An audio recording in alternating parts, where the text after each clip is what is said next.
Hier, j'avais une discussion avec un frère qui est très intéressante et qui disait voilà maintenant, c'est quoi l'alternative pour les musulmans? En fait, comme si l'alternative, mais ça c'est très symptomatique de la mentalité moderne. Les gens pensent que l'alternative c'est de venir avec un programme bien établi dans un livre, voilà le programme, mets-le en place. Allez, voilà le système, voilà les propos. C'est pas comme ça. Déjà le programme, un programme ne peut pas être le produit d'un homme. Celui qui prétend avoir un programme pour réformer une société ou l'humanité, c'est la dernière personne qu'il faut suivre. C'est la dernière personne qu'il faut suivre. Parce qu'il faut être humble. Tu ne peux pas détenir à toi tout seul le monopole de la vérité. Tu as peut-être une parcelle, tu as peut-être une lucidité dans ta vision des choses. On l'apprend. Puis après, ça se construit ensemble.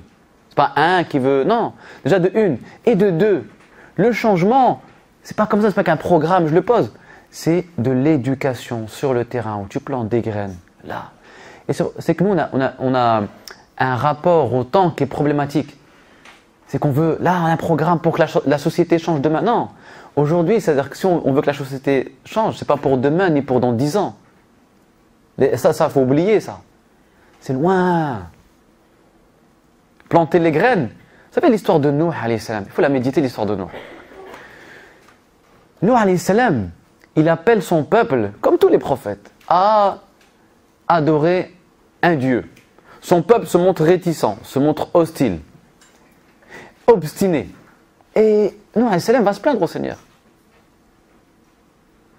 Inni da'awtu qawmi laylan wa nahara litaghfira lahum wa ja'alu asabi'ahum fi adhanihim wastaghshaw thiyabahum wa atharru wastakbaru istikbara.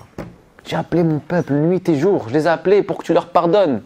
Mais ils sont obstinés, ils se montrent sourds, ils se montrent aveugles et ils s'énorgueillissent sur terre.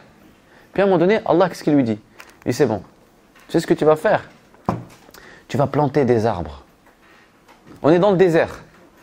Déjà, ça paraît, et ça c'est une attitude qui est très importante. Ça paraît assez... comment ça, tu plantes des arbres dans le désert? Pourquoi? Pour construire l'arche. Dans le désert? À quoi ça va te servir? Donc là, il commence à...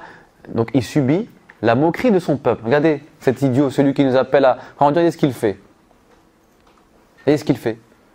Ça n'a aucun sens. Et subhanallah, les gens qui appellent à la vérité sont parfois, souvent en décalage. Avec une réalité, avec un monde qui s'est mis d'accord sur l'erreur.